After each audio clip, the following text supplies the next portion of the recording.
Bismillahirrahmanirrahim. Assalamualaikum warahmatullahi wabarakatuh.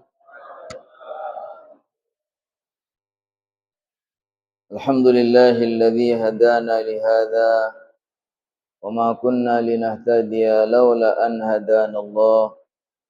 Asyhadu an la ilaha illallah wahdahu la syarika lah wa asyhadu anna Muhammadan abduhu wa rasuluhu la nabiyya ba'dah. Allahumma salli wa sallim وبارك وأنعم على سيدنا محمد بن عبد الله وعلى آله وأصحابه وأنصاره وجنوده ومن استنى بسنته ومن تبعه ووالاه. أما بعد، يقول الله تعالى في كتابه الكريم: سبحانك لا علم لنا إلا ما علمتنا إنك أنت العليم الحكيم.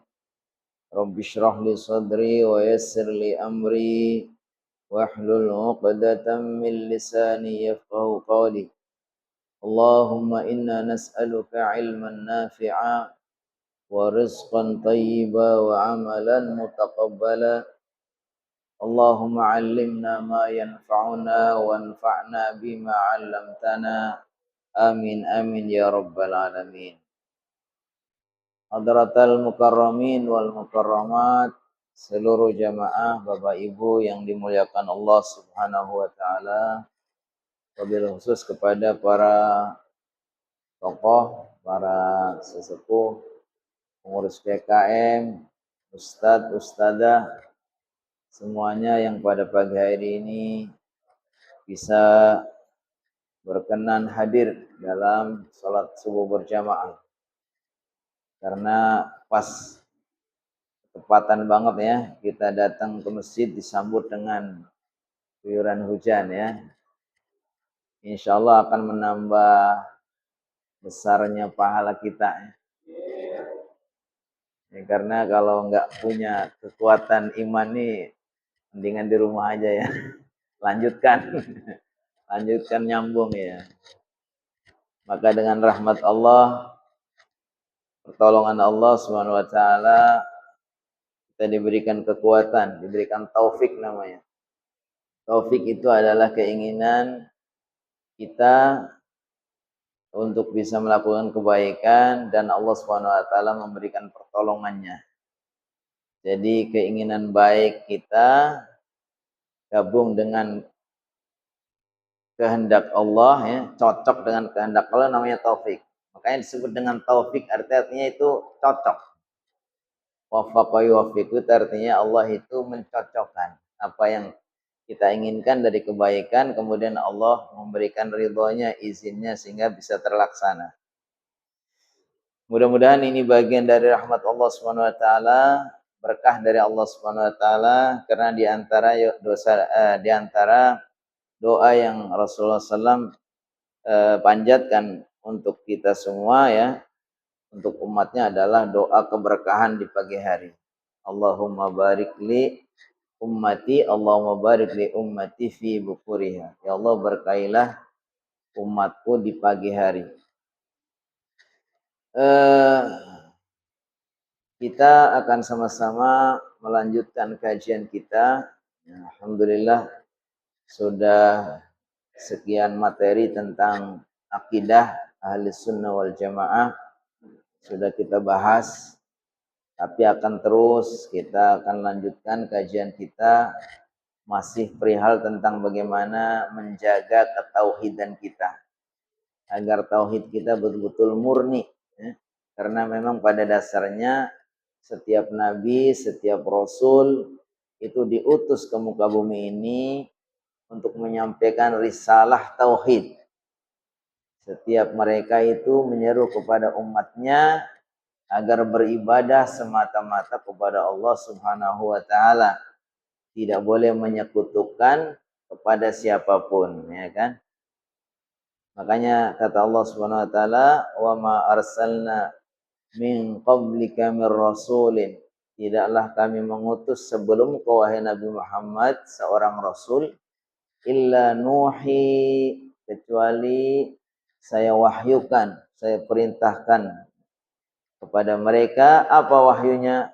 Annahu la ilaha illa ana. Bahwa sesungguhnya tiada Tuhan, tiada ilah kecuali saya. Fa'buduni, maka hendaknya mereka beribadalah hanya kepada. Ini setiap rasul, setiap nabi itu tugas utama itu. Makanya kita harus selalu menjaga bagaimana kemurnian risalah tauhid ini. Terakhir kita sudah membahas tentang bagaimana potensi orang itu bisa terjerumus kepada kesyirikan adalah karena al-ghuluwu fis shalihin, yaitu berlebih-lebihan di dalam mencintai, memuliakan, menghormati, memuji kepada orang-orang soleh. Sudah jelas bahwa kita kepada sesama pun kita harus mencintai mereka, memuliakan mereka, baik kepada mereka, tidak boleh ngomong kotor, ngomong kasar kepada mereka, ya kan? Apalagi kalau kepada guru atau orang-orang soleh, ya kan? Itu mesti haknya tambah. Kalau kepada sesama aja kita harus memuliakan, harus menghormati, ya. Apalagi kalau umpamanya kepada para ulama, orang-orang soleh, maka apa? Penghormatan kita itu tambah lebih tinggi lagi. Haknya itu double. Kalau tadi kepada sesama itu haknya kita sama harus saling menghormati, harus memuliakan, itu hak ukhuwah namanya. Hak karena sesama saudara muslim. Harus kita saling memuliakan, saling mencintai, ya. Tetapi ketika sesama muslim ini kemudian dia punya kelebihan, dia adalah seorang ulama atau seorang guru, maka haknya bertambah. Hak untuk memuliakan mereka ini kewajiban kita tuh naik, ya. Yaitu hak sebagai pewaris para nabi. Jadi mulia mereka itu, para orang-orang soleh, para ulama adalah orang yang harus kita muliakan. Karena mereka adalah orang-orang yang melanjutkan risalah dakwah para nabi. Di mana para nabi ini termasuk Nabi Muhammad tidak meninggalkan warisan harta, tahta, kerajaan, dan seterusnya, bukan. Tapi yang mereka tinggalkan, yang mereka wariskan adalah ilmu. Yaitu bagaimana kita melanjutkan risalah yang dibawa oleh para nabi, oleh Nabi Muhammad, untuk kita sampaikan kelanjutannya kepada umatnya. Makanya kata Rasulullah SAW, fa innal anbiya'a lam yuwarrithu dirhaman wala dinaran. Sungguhnya para nabi itu tidak meninggalkan dinar dan dirham. Wa innama warathu al-ilma. Tapi mereka meninggalkan warisan ilmu. Faman akhadahu faqad akhadha bihadzin wafir. Maka siapapun yang mengambil bagian dari warisan ini, setiap orang yang ngaji, yang belajar, yang berusaha untuk meneladani baginda, menghidupkan sunnah-sunnah baginda, ini sebetulnya mengambil bagian dari warisan yang sangat bernilai itu. Makanya kata Rasulullah SAW, faman akhadahu faqad akhadha bihadzin wafir. Siapapun yang mengambil bagian, berusaha untuk mendapatkan warisan ini, ialah orang yang mengambil bagian yang sangat agung. Maka kalau kita tanya siapa orang yang paling besar berusaha untuk mewarisi para nabi, para ulama. Makanya para ulama itu harus kita muliakan, kita hormati, ya. Kita cintai, kita teladani dalam artian yang baik, gitu kan. Nah, manakala mereka itu sudah sama muslim, orang alim lagi, seorang guru, seorang ulama, plus lagi dia adalah punya kelebihan lagi apa? Keturunan baginda. Dia min ahlil bait. Maka haknya naik lagi. Dia lebih punya hak lagi untuk kita muliakan lebih daripada yang lain. Kalau sekedar sesama, hak ukhuwah. Kalau para guru, para ulama, ini hak pewaris para nabi. Kalau dia itu dzurriyyah nabi, mereka punya hak satu lagi namanya hak ahlul bait. Jadi lebih tinggi. Penghormatan kita itu harusnya lebih tinggi. Karena haknya 3. Sebagai sama muslim, sebagai ulama, kemudian sebagai kerabat atau sebagai keluarga nabi. terlepas apakah memang perdebatan ya. Tapi kalau kita yakini bahwa itu ada benar-benar keturunan Nabi, maka dia punya hak 3 melebihi dari yang lain. Tapi ya memang harus kita yakini bahwa itu memang keluarga Nabi. Pertanyaannya sampai sekarang memang masih debatable apakah benar mereka Ahlul Bait ya. Maka kita mengambil ya tidak ada salahnya ya, kita memperhatikan dari hak-hak dari si tadi. Hak ukhuwah, hak wirasah, warasatul anbiya, hak al-qarabah, ada qarabatun Nabi. Nah, ini yang dipersoalkan di sini adalah kita tidak ada ya yang meragukan kemuliaan kita mencintai, memuliakan, menghormati. Nah, yang dipersoalkan di sini ketika al-ghulu, ketika di dalam memuliakan, menghormati, mencintainya itu berlebihan. Nih, kata-kata berlebihan ini yang menjadi tidak baik. Karena dengan berlebihan ini orang terus punya potensi untuk bisa terjerumus kepada kesyirikan ya. Karena berlebihan akhirnya tidak selektif lagi, tidak kritis lagi. Akhirnya sampai ada orang ya pokoknya apapun yang dikatakan oleh gurunya, oleh syekhnya, oleh mursidnya, oleh habibnya ya pokoknya semua benar. Cerita apa saja, ngomong apa saja, ngomong sehari semalam bisa mi'raj sekian kali, percaya. Punya kemampuan begini, percaya. Punya itu, percaya. Akhirnya udah. Karena berangkat dari berlebihan. Harusnya ya tidak boleh berlebihan itu. Makanya disebutkan di sini ada 3 potensi atau 3 hal yang bisa menyebabkan orang itu terjerumus kepada kesyirikan karena berlebihan mencintai para ulama. Yang pertama disebutkan al-mubalaghatu fi madhihim. Berlebihan di dalam memuja-muji mereka. Kama yaf'alu katsirum minar rafidah wa qalladahum dzalika ba'du ghullatul mutasawwifah.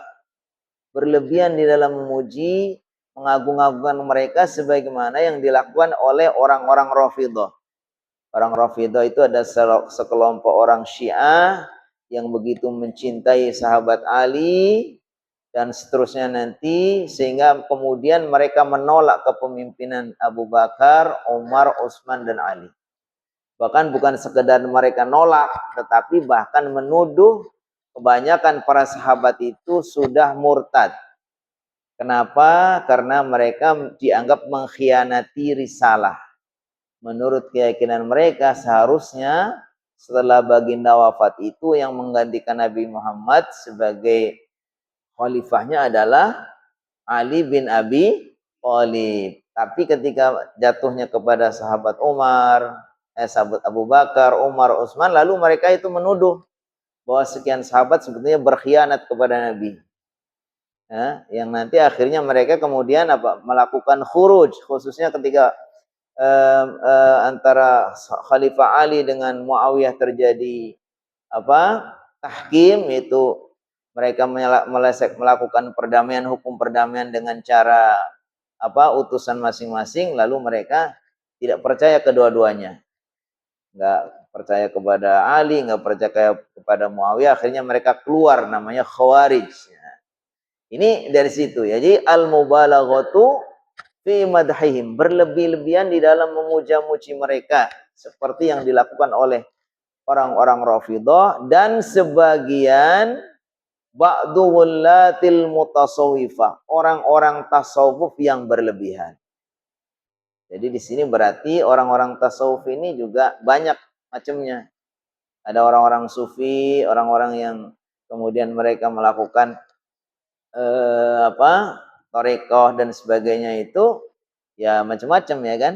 Ada yang memang masih mu'tabarah, mereka masih dianggap benar, tidak keluar dari Ahlus Sunnah wal Jamaah, amalan-amalan mereka tidak bertentangan dengan syariah, ya maka mereka dianggap orang-orang orang-orang yang mengikuti sufi atau paham sufi yang dibenarkan. Tapi di sini yang disebutkan adalah ghulatul mutasawwifah, orang sufi yang berlebih-lebihan.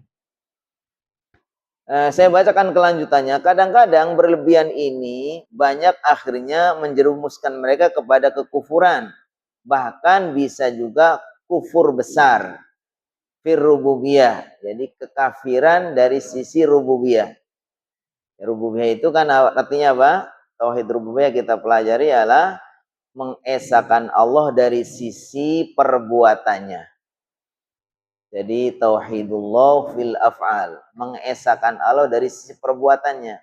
Bahwa yang bisa menciptakan, menghidupkan, mematikan, mengatur semua alam ini, memberikan rizki, memberikan manfaat, memberikan madarat, itu semua adalah hanya perbuatan Allah. Kita esahkan di situ. Tapi ketika sudah berlebihan di dalam mengkultus atau mencintai guru-guru mereka, ini disebutkan orang-orang sufi maupun orang-orang Rafidhah itu akhirnya sampai mereka terjerumus pada apa? Syirik rububiyah. Karena gurunya, syekhnya, habibnya dianggap bisa ini, bisa itu. Bisa memberi manfaat, bisa menyembuhkan, bisa tahu sesuatu yang gaib, ya. Apa yang dia katakan semua itu benar. Bahkan ada seorang guru yang bisa mengecek hadis dengan menemui Nabi, kan? Ada. Sampai diyakini bahwa gurunya ini tahu bahwa hadis ini apakah sahih atau hasan atau dhaif atau maudhu atau enggak, itu gimana? Si guru ini katanya bisa bertanya kepada Nabi. Ya. Jadi bisa menemui Nabi, kalau tanya ini hadisnya bagaimana, Syekh? Nanti saya tunggu ya, saya coba tanya langsung. Kan keren kan? Nah, tapi mereka percaya aja karena udah berlebihan. Dia menganggap bahwa gurunya itu, syekhnya itu memang sudah bisa setingkat itu. Nah, itu namanya sampai terjerumus kepada syirik rububiyah. Dan akhirnya juga ketika orang itu sudah terjerumus kepada syirik rububiyah, juga akhirnya bisa juga nanti terjerumus kepada syirik uluhiyah. Bisa memberikan bentuk ibadahnya kepada mereka. Berlebihan. Bisa mereka akhirnya berdoa kepada syekhnya atau kepada walinya, bahkan yang sudah meninggal, kan? Disebutkan di sini mereka berkeyakinan bahwa para gurunya itu orang-orang yang sangat mereka cintai, mereka mendengar ketika mereka memanggilnya walaupun mereka dalam posisi yang jauh. Dan mereka bisa mengijabah doanya, dan mereka bisa memberi manfaat dan madarat, dan mereka mengetahui yang gaib. Nah, ini contoh di dalam berlebihan.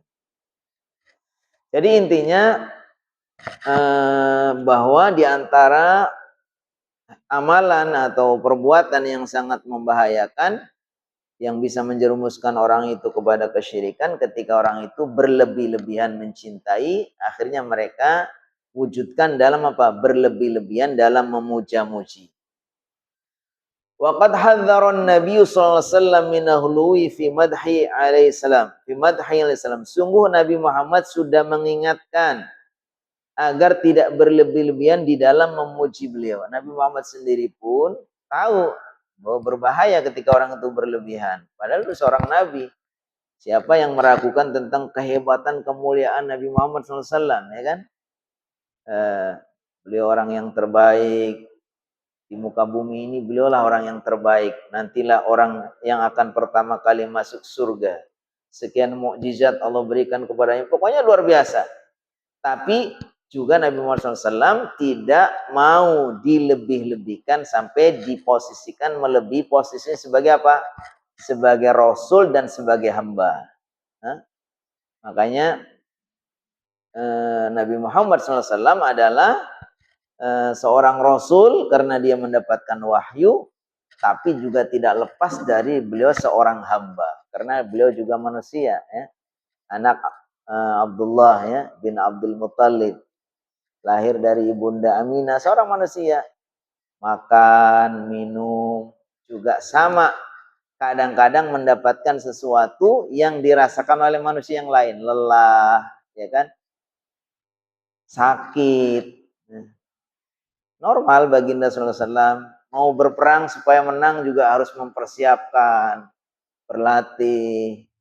menyiapkan bagaimana perangkat perang, membekali para sahabatnya, semua sama gitu kan. Tentu ketika diusulkan kepada baginda ketika dalam perang Badar itu, sahabat mengatakan, "Ya Rasulullah, apakah penempatan pasukan di sini ini karena memang wahyu Allah atau istihad baginda?" Kata baginda, "Ya ini memang usaha saya. Menurut saya di sini." Lalu sahabat itu, "Ya Rasulullah, kalau diizinkan, bagaimana kalau penempatan pasukan jangan di sini, tapi ke depan sana, di depan sumur Badar. Sehingga nanti ketika berperang, mereka biar nggak usah dikasih kesempatan mendapat air, kita yang mendapatkan." Rasulullah mau, ya kan? Karena beliau itu merasa bahwa ya sebagai seorang manusia, tapi punya keistimewaan, punya kelebihan karena beliau seorang rasul. Makanya Allah SWT perintahkan Nabi Muhammad itu agar mengatakan apa? Qul innama ana basyarun mithlukum. Katakanlah saya ini manusia seperti kalian. Yuha ilayya, bedanya saya diberi wahyu. Jadi saya tahu ini, tahu itu karena dari Allah yang mewahyukan, bukan karena beda gitu. Dan itu hikmahnya diantaranya apa? Seandainya Nabi Muhammad itu dari kalangan umat khusus atau makhluk khusus, mungkin dari kalangan malaikat atau kalangan jin atau yang lainnya, maka justru malah menyulitkan kita. Nanti manusia punya alasan untuk tidak bisa meneladani beliau. Manusia akan cari-cari alasan, ya kan dia malaikat, dia kan jin. Nah, enggak. Jadi Nabi Muhammad SAW itu memang diutus dari kalangan manusia karena untuk menjadi teladan kita sebagai sesama manusia.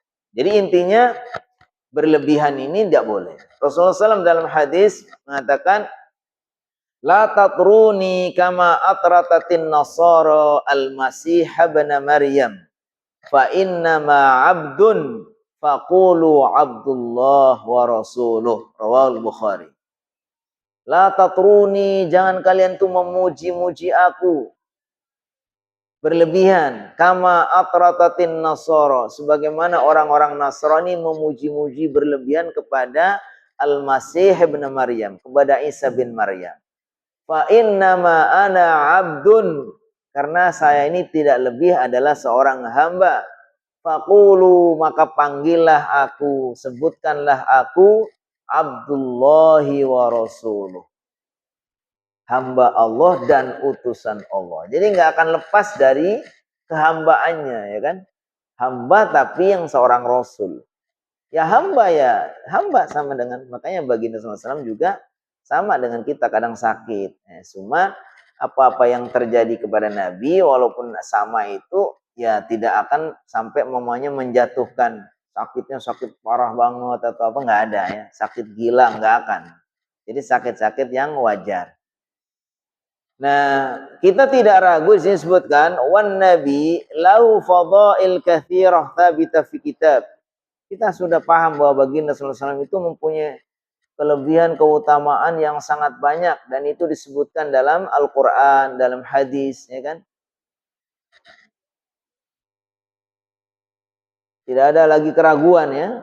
Yang disebutkan di sini bagaimana min fadailihi, di antara keutamaan baginda sallallahu alaihi wasallam fil kitab was sunnah, dalam Al-Qur'an dan As-Sunnah, annahu afdalul khalqi 'alal itlaq, bahwa beliau itu makhluk terbaik, yang paling utama. Wa rasulu rabbil alamin ila jami'is saqalain, beliau adalah utusan Allah Subhanahu wa taala, Rabb semesta alam, kepada seluruh as-saqalain, yaitu golongan jin dan golongan manusia. Wa abdullahi wa khalilu, beliau adalah hamba Allah dan kekasih Allah. Wa afdalu rusulihi, dan rasulnya yang paling utama. Wa khatimuhum, dan rasul yang terakhir. Akramahullahu ta'ala bi'urujihi ilaihi, Allah muliakan beliau Nabi Muhammad SAW dengan disuruh naik kepadanya. Jadi ketika Allah SWT merintahkan sholat, Nabi Muhammad SAW diperintah untuk Isra Mi'raj. Wa taklimihi lahu, dan baginda SAW juga berbicara, Allah berbicara kepadanya bila wasitatin, tanpa perantara. Jadi Nabi Muhammad SAW itu diantaranya sangat banyak keistimewaannya yang tidak diragukan lagi. Tapi beliau sendiri pesannya apa? La tatruni kama atratatin nasara al-masih ibn Maryam. Innama ana abdun faqulu inni abdullah. Inni abdullah wa rasuluh. Katakanlah saya ini adalah hamba Allah dan Rasul. Yang kedua, yang amalan atau perbuatan yang sangat berbahaya juga bisa menjerumuskan kepada syirik. Di samping tadi adalah berlebihan di dalam memuja-muji adalah apa? Taswirul aulia wassalihin. Yaitu membuat gambar-gambar orang-orang, para wali dan orang-orang soleh. Ini ternyata memang kenapa disebutkan di dalam kitab oleh para ulama, karena memang potensial itu kan. Ciri-ciri mereka itu biasanya suka ya. Mungkin awalnya tidak ada niatan sampai mereka itu menyembah gambar itu berlebihan untuk mengharapkan berlebihan ya hanya untuk menganggap bahwa ini seorang alim, seorang ulama, lalu dipasang di rumahnya gambar-gambarnya. Tapi lama-lama bisa menjerumuskan kepada tadi syirik rububiyah. Akhirnya mereka berkeyakinan bahwa gambar ini bisa memberi manfaat. Kalau dipasang di rumah, insya Allah rezeki jadi gampang. Anak-anak nggak pada sakit-sakitan. Kalau ada kebakaran, pencurian akan aman. Ditempel lah itu di dinding-dinding itu gambar-gambarnya. Nah itu kan berarti sudah terjerumus kepada syirik rububiyah. Karena meyakini bahwa ada manfaat dari gambar itu. Ya, kalau niat manfaatnya itu dari Allah nggak apa-apa ya, gambarnya ya sekedar untuk ya mungkin kenang-kenangan, dokumen, bukti, ya kan. Tapi ketika sudah diyakini itu dan banyak itu. Jadi orang jual gambar, baliknya ditulis siapa yang memasang gambar ini, gambar wali fulan atau Habib fulan, Syekh fulan, maka apabila ditaruh di rumah, insya Allah aman dari pencurian, aman dari kebakaran, rezekinya dimudahkan, anak-anaknya semua pada sehat-sehat. Itu kan semua dari Allah ya kan, yang ngatur rezeki apa semua itu dari Allah. Tapi ketika dia yakini bahwa gambar itulah yang bermanfaat, maka sudah terjerumus kepada syirik rububiyah. Minal ma'lum, sudah diketahui bahwa awal mula terjadinya kesyirikan di zaman anak cucu Adam itu, di awal-awal anak cucu Adam adalah mereka sebabnya adalah berlebihan di dalam mencintai, memuliakan orang-orang soleh. Sehingga mereka kemudian melakukan membuat patungnya atau menggambar para orang-orang soleh itu. Seperti yang terjadi pada kaumnya Nabi Nuh, ya kan?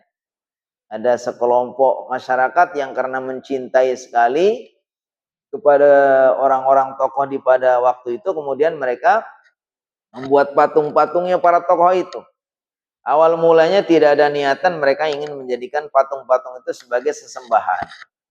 Tapi ketika orang-orang yang membangun patung itu sudah meninggal, lalu anak cucu mereka dengar cerita-cerita khurafat yang berlebihan tentang ulama-ulama itu bisa ini, bisa itu, dan seterusnya, maka generasi berikutnya itu akhirnya berlebihan. Mungkin awalnya nggak sampai beribadah, tapi sudah meyakini kalau kita mendatangi patung itu mendapatkan keberkahan, ya kan?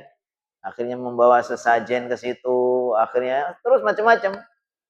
Ya, kecuali kalau sambil disertai orang itu mungkin ada ulama yang menjelaskan ini, mengkaji kayak gini, ngaji kesyirikan, ketauhidan kita kaji itu. Kalau enggak, ya anak-anak kita itu akhirnya juga seperti itu. Karena ketika terus-menerus disampaikan cerita-cerita cerita halusinasi, cerita-cerita mimpi-mimpi yang tidak ada dasarnya, itu orang percaya juga.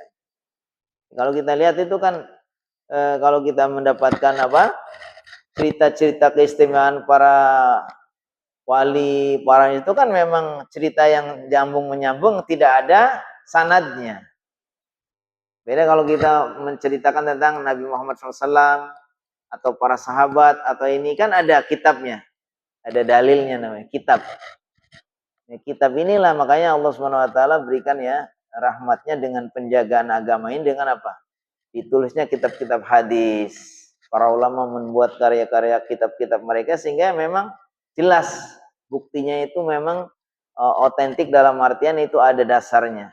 Beda kalau maunya cerita tentang Wali Songo, cerita tentang ini, kebanyakan ya kitab tulis saja, tapi referensinya kemana? Padahal kalau dalam Islam apa dikatakan? Laulal isnad laqala man syaa ma syaa. Dalam agama itu harus pakai dasar. Karena sampainya agama ini kepada kita itu secara amanah ilmiah itu nyambung. Nabi Muhammad kepada sahabat, sahabat kepada tabi'in, tabi'in kepada atba'ut terus, kepada ulama, ada kitabnya. Di zaman tertentu ini sudah dikodifikasi, sudah ditulis. Sehingga sampai kepada kita jelas ini dalilnya. Tapi kalau cerita-cerita khurafat ini kan nggak ada, dan itu cerita orang aja satu per orang. Kadang menceritakan ada kepentingan ya karena saking cintanya atau apa dari keluarganya menulis, nggak bisa. Padahal kalau dalam Islam apa? Laulal isnad laqala man syaa masa. Kalau nggak ada dasar sanad ini, maka orang itu bisa apa saja mengatakan apa saja. Siapa saja itu boleh ngomong, bisa ngomong apa saja. Tapi ketika dicek apa sumbernya? Kalau kita kayak gini kan kita ada dasarnya. Ini dalilnya dari ini, hadis ini, perawinya ini. Hadisnya bisa dicek apa sahih, apa hasan, apa dhaif atau maudhu, kan? Itu ada ilmunya. Tapi kalau nggak ada sanadnya nggak bisa. Nah, ini disebutkan bahwa di antara hal yang sangat berbahaya juga adalah ketika berlebihan itu diwujudkan dalam apa? Menggambar-gambar, membuat patung-patung mereka yang berlebihan. Memang disebutkan faqad ikhtalafa ulama hadzal asri fi hukmi taswir al-fotografi.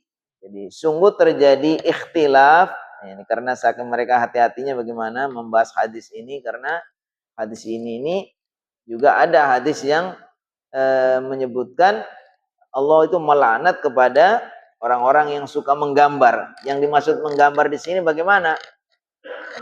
Disebutkan dalam hadis itu Rasulullah SAW bersabda, Inna asyaddan nasi azaban yaumal qiyamah al-musawwirun. Rawahul Bukhari wa Muslim. Sesungguhnya azab yang sangat pedih nanti di hari kiamat adalah azab yang diberikan kepada orang-orang yang suka menggambar, al-musawwirun. Lalu para ulama membahas juga yang kayak apa ini yang tidak boleh. Disebutkan bahwa terjadi ikhtilaf antara para ulama tentang hukum gambar yang pakai fotografi dalam kayak foto, hasil foto. Wa hadza taswir bil ala al-kamera wa katsirun minal ulama al-mu'asirin yarawna tahrimahu. Ada sebagian yang saking hati-hatinya mengabar foto dan sebagainya pun nggak mau gitu. Foto nggak mau. Ada salah satu saya yang sekarang itu saya Muhammad As-Singkiti, saya Muhammad Mukhtar Amin Al-Singkiti. Kalau kita umrah itu kita ketemu, beliau selalu ada di pojok agak belakang sana itu. Sampai sekarang nggak ada. Kalau kita ngelihat ceramah-ceramah mereka itu nggak ada yang ada pakai gambar. Hanya tulisannya Syekh Muhammad Mukhtar As-Singkiti, ceramahnya bagus-bagus, sangat ini ya. Tapi nggak ada. Kalau kita lihat di searching di Google, Syekh Muhammad itu nggak ada fotonya. Ya beliau termasuk orang yang punya pemahaman mungkin lebih hati-hati. Walaupun sebagian ulama juga sudah sekarang udah umum sekali. Ceramah-ceramah pakai YouTube itu udah tergambar seperti biasa. Tapi ada beberapa orang yang sangat masih konsisten. Tadi apa? Karena ingat sabda Nabi, Inna asyaddan nasi adzaban yaumal qiyamah al-musawwirun. Orang yang siksanya nanti sangat berat pada hari kiamat adalah orang-orang yang suka menggambar. Beliau lebih hati-hati, akhirnya ada. Jadi ulama banyak juga yang tidak mau karena meyakini bahwa gambar-gambar itu adalah haram. Wa yarawna annahu la yajuz illa ma lahu daruratun aw hajatun. Menurut dia enggak boleh kecuali memang ada darurat ya, untuk foto, untuk paspor, untuk keperluan yang lain.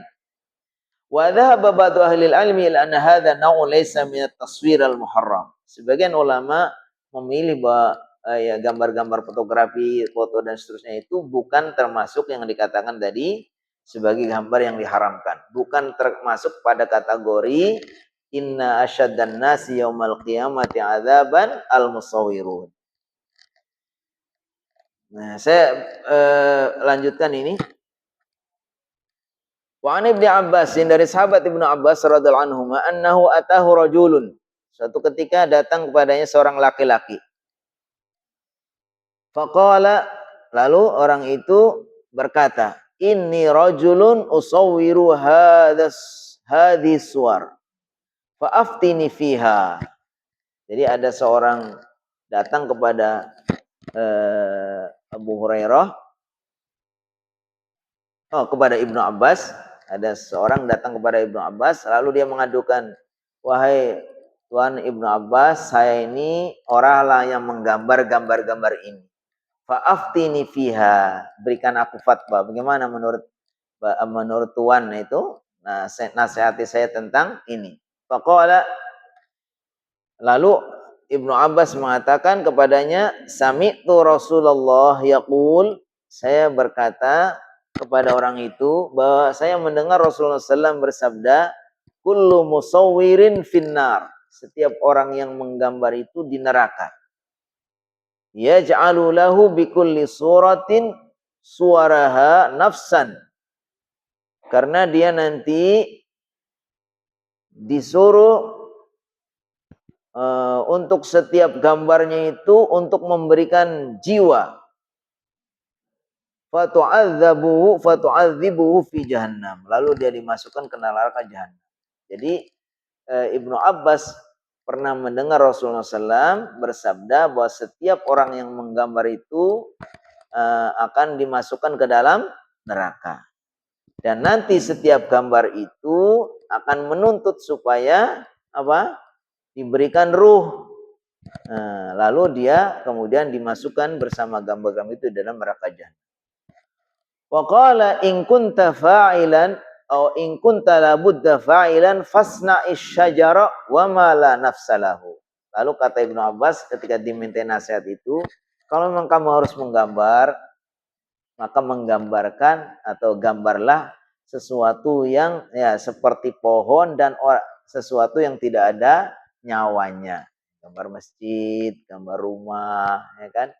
Gambar pohon boleh, tapi menasihat Ibnu Abbas kepada sahabat yang bertanya tadi, kalau bisa hindari gambar-gambar yang ada nyawanya, gambar kambing, gambar sapi, masuk gambar manusia gitu ya.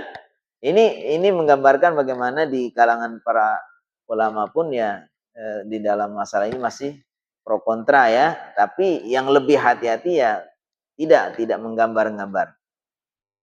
Wa sahabata anil Khalifah Ar-Rasyid Ali bin Abi Thalib, disebutkan ada satu hadis atau riwayat dari Khalifah Ali bin Abi Thalib, annahu qala li Abi Al-Hayyaj Al-Asadi. Suatu ketika beliau menasihati Abi Hayyaj Al-Asadi. Ala ab'athuka ala ma ba'athani alaihi Rasulullah sallam. Bukankah saya mengutusmu sebagaimana saya diutus oleh Rasulullah sallam?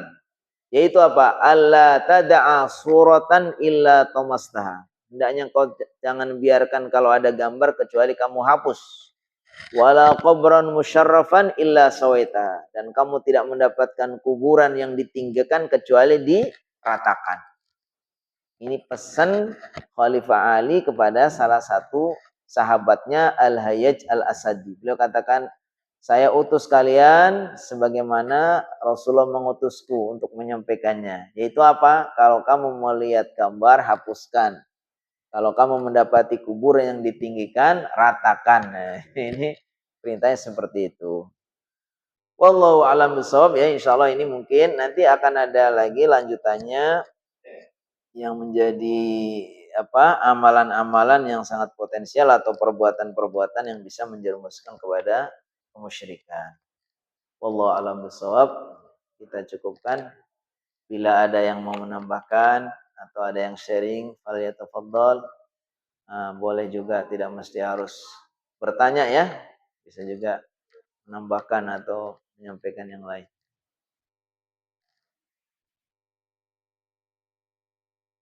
Cukup?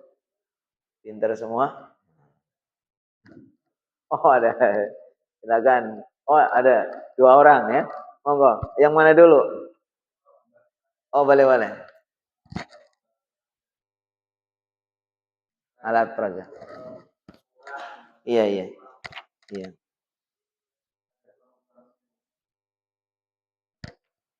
Iya.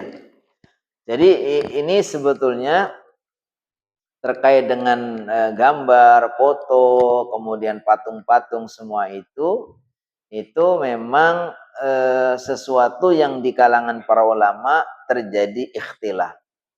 Ada yang memahami lebih lunak, lebih fleksibel, ini terkait dengan kondisi zamannya.